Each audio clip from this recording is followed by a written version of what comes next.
What does ISIS really want?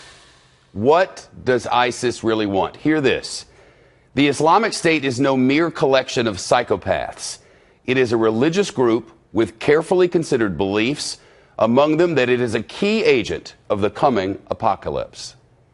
That's the headline of a lengthy, detailed, and enlightening, really, article in the March edition of The Atlantic. Its author will be our guest shortly on a day when we've thrown out the rundown of this newscast to focus for the next half hour on the big picture of the Islamic State. Here's an overview from the ISIS perspective, as detailed in this Atlantic article. ISIS wants a world where God's law is observed, a purified world. That means vast swaths of people must be killed, others enslaved. Lands must be taken, a caliphate established where Sharia law is the only law.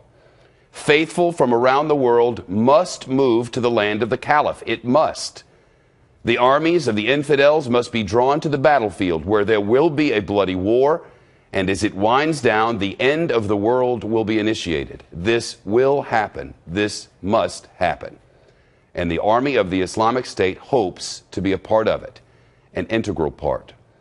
Our guest today is Graham Wood, contributing editor of The Atlantic. In his article, he lays out what ISIS is and what it is not, what ISIS wants and how it plans to get it, and gives thought to what might work to stop it and what tactics would certainly make it more powerful. He writes, much of what the group does looks nonsensical, except in the light of a sincere, carefully considered commitment to returning civilization to a 7th century legal environment and ultimately bringing about the apocalypse. Graham Wood has sat face to face with ISIS recruiters and supporters. For this article, he spoke to professors and scholars from Islam from around the world to find out exactly how this group is linked to religion. He lived and wrote in the Middle East for several years. Graham Wood attended universities, including Harvard and the American University in Cairo. He now lectures in political science at Yale University and again wrote the article, the Atlantic article, that is our guide for today's discussion. Graham Wood joins us live from Yale this afternoon. Sir, thank you, and thank you for the article. My pleasure. We might as well begin at the beginning. How did this group start? They started as an offshoot of al-Qaeda. So since 2006, I would say, they've existed in different forms, but they've really purified their doctrine. And at the middle of last year, they declared a caliphate, which they consider not just an important stage of the evolution of their group, but a world historical important event that will lead to the end of days. And essential to leading to that end, because the most recent caliphate wasn't a real caliphate, they believe. The most recent caliphate was about 1,000 years ago. And to understand them, we have to look to this. You write, the reality is the Islamic State is Islamic, very Islamic. You go on, yes, it has attracted psychopaths and adventure seekers, drawn largely from the disaffected populations of the Middle East and Europe. But the religion preached by its most ardent followers derives from coherent and even learned interpretation of Islam. You go on to explain that the sort of Sharia law that's instituted, say, in Saudi Arabia isn't real because they don't do all that you have to do. Yeah, that's right. And this is a very important point. They reject almost all of what Islam has become in the last 1,000 years or so. That includes having an interpretation of Sharia law that even the very literalists, clerics and kings of Saudi Arabia would reject. Almost all Muslims alive today, and probably almost all Muslims in history, would reject what the Islamic State is doing. But they do look back to the texts of early Islam, and they're very selective in the way they do it. They interpret it in a way that almost all Muslims reject.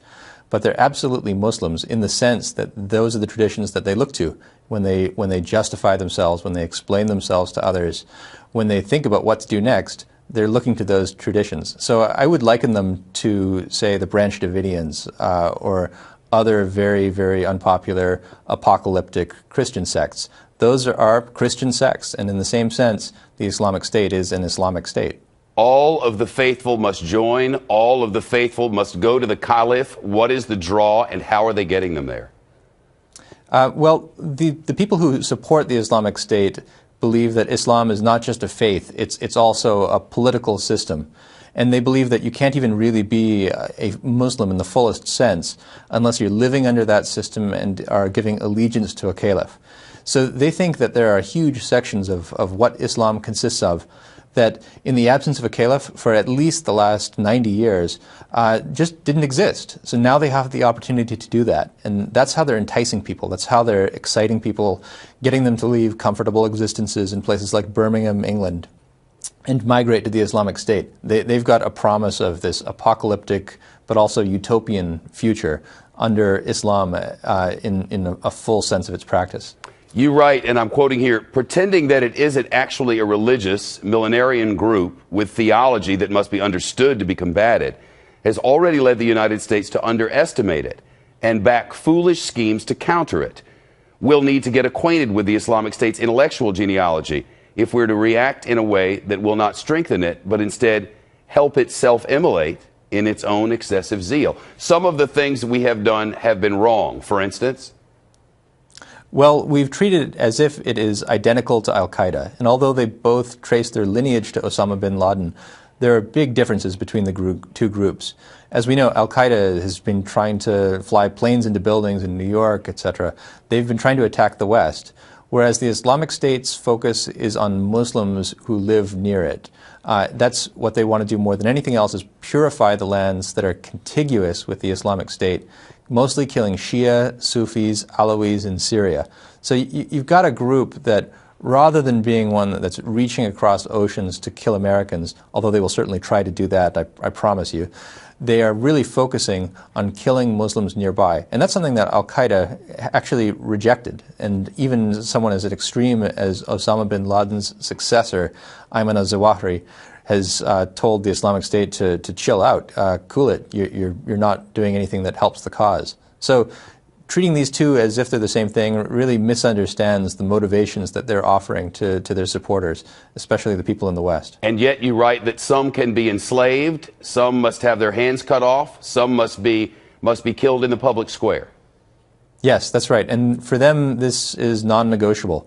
The punishment for theft is amputation of a hand. The punishment for leaving the faith, apostasy, is death. And slavery, not only do they support slavery and practice slavery, but they do so openly and proudly. They say that if you question the existence of this practice of slavery, you're questioning the inerrancy and the correctness of the Quran, which mentions slavery and doesn't say you shouldn't do it. So they think that if you do that, even if you're a Muslim, then you've essentially left the faith and you have to die. But yes, they're practicing slavery, they're practicing the amputation of hands, beheading, crucifixion, and they're doing it openly and proudly. You write as well about Christians and how some Christians can live. Yes, so in some ways, to be a Christian under the Islamic State is better than being a kind of Shia, certainly, because the options that are available to you are not merely execution. You can also live in this subjugated state and pay a tax that they call the jizya. And the Islamic State, they claim, will protect you. They'll allow you to live in this subjugated state. You won't be able to proselytize. You can't build a new church. But you'll be protected and have the full rights under the law. I thought you had to convert. You don't have to convert. No, you can be a Jew, you can be a Christian. You can't be a pagan living under those circumstances. Ideally, of course, they would like you to convert. But under Islamic law, as they interpret it, you can live as a Christian or a Jew. Now, this is not to say that all of the leaders follow this faith so closely. It's been well documented that so many former Baathists, who, as we've described here, used to drink and smoke and have all kinds of relationships with women around Saddam Hussein, those people are in the mix too. How do we justify that? Yeah, so the way that the Islamic State has expanded, especially in Iraq, has been to move into towns in Anbar province, mostly Sunni province. And they've given the people there an option. You either join our side if you're Sunni, or you die. And so it's an easy call. Of course, you're going to have lots of people who are ex-Baathists who make the same choice that anyone would make if a group rolled into his town. And there's also Baathists at the very highest levels of the organization. They have indoctrination. They are taught how to be Muslims in the proper ways of the Islamic State. But that doesn't change. The way that the state projects itself and the way it promises a future to recruits, especially overseas, is by saying that it's a thoroughly Islamic state. And they say Baathists are welcome to join, and they'll have to sign up for our religious program as well. So what is the plan? Well, it's not as if they're hiding the plan from us. Remember, he writes about how you used to hear from Osama bin Laden, you'll know our plan when you see it in the newspapers. This group is very specific about its plan, and it goes to the Quran to give us information. It is very much interested in a town called Dabiq in Syria. And that's the spot which leads us to our next section. Read this. The Islamic State awaits the army of Rome, whose defeat is at Dabiq, Syria, and will initiate the countdown to the apocalypse. What is the army of Rome? Well, it's not Rome, because the Vatican no longer has an army. It is, depending on who you believe, either the Turkish Empire and its army, which is right there and available, or a more commonly held belief, the United States will do just fine. They are trying to draw us in, and the author will explain to you exactly how they're doing it and why we must resist it. And that's next. Back to our discussion now on ISIS and the information from an article in this month's, in the March edition of Atlantic Magazine. If we could put that up on the screen, I'd appreciate it. This has been our guide for this, what ISIS really wants. And Graham Wood is the author. One thing that they've let us know, the Islamic State, is that they want us in there. I told you before we went to the commercial break about this town called Dabiq in Syria. This is the spot where the first sort of gruesome video came forward. And we have some pictures to show you, I'm led to believe, of an American who was there and was beheaded, Peter Kasich, you may remember. And while they were there, this quote, full screen 6, the man who killed him, the guy who was holding the machete or whatever, said, "Here we are burying the first American crusader in Dabiq, eagerly waiting for the remainder of your armies to arrive." Those were the words of the mass executioner here. They want us in there, and badly, don't they? Absolutely. You know, their whole narrative is that there's going to be a fight between good and evil. And so they think we're evil. They think that we are going to have our armies face off against theirs at Dabiq, and that our armies are going to lose. But, you know, to offer that as a possibility, they need to have us showing up. So they're really trying to goad us into arriving in the Islamic State and giving them the confirmation of the us versus them narrative that they've been selling. They need that narrative, and they've talked about, it's not as if the us are not there at this moment. The us are there. And in full screen 7, you'll see another thing that he wrote. After the Mujahideen reported having seen American soldiers in the battle, Islamic State Twitter accounts erupted in spasms of pleasure, like over-enthusiastic hosts upon arrival of the first guests at a party. This was a great recruiting tool for them, was it not? Well, you know, there weren't actually Americans who were on the front lines fighting them there. They were employed as advisors or deployed as advisors to the Iraqi army.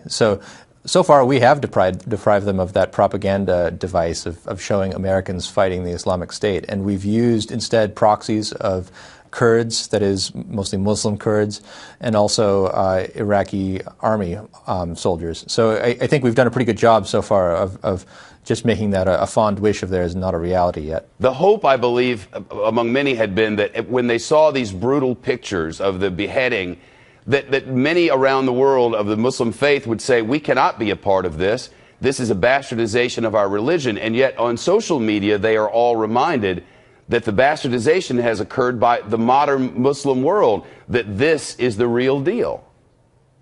Yeah, that is the line that the Islamic State keeps on pumping out, is saying that the Jordanian monarchy is not a Muslim government, that it's an apostate government.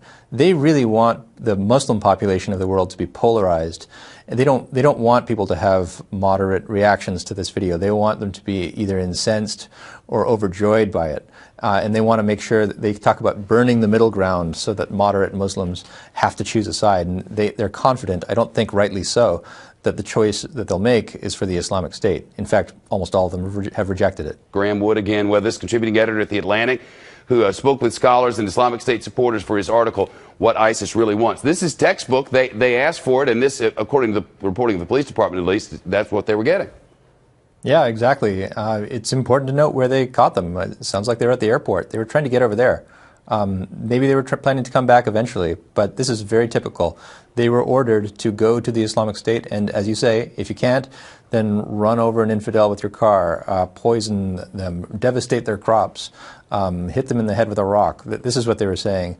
And these people evidently thought they could make it. There are so many ways to commit atrocities here on American soil if you're already here.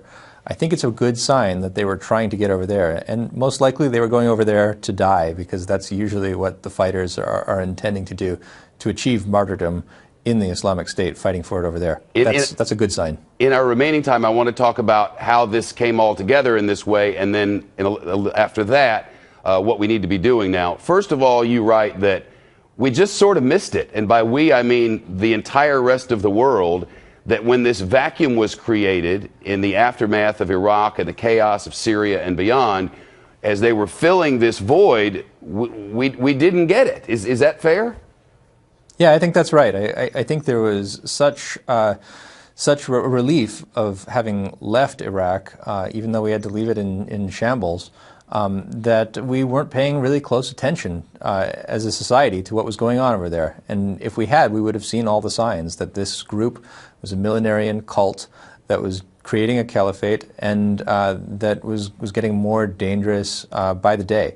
So, yeah, our inattention, I think, was really unfortunate. And then the movement was bolstered and the numbers grew as they were chopping off the heads of infidels and making nice with them over social media, explaining this is the way to the kingdom of heaven in American parlance.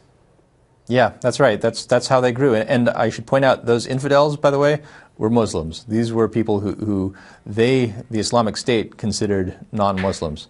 And by any other standard, they would be called Muslims.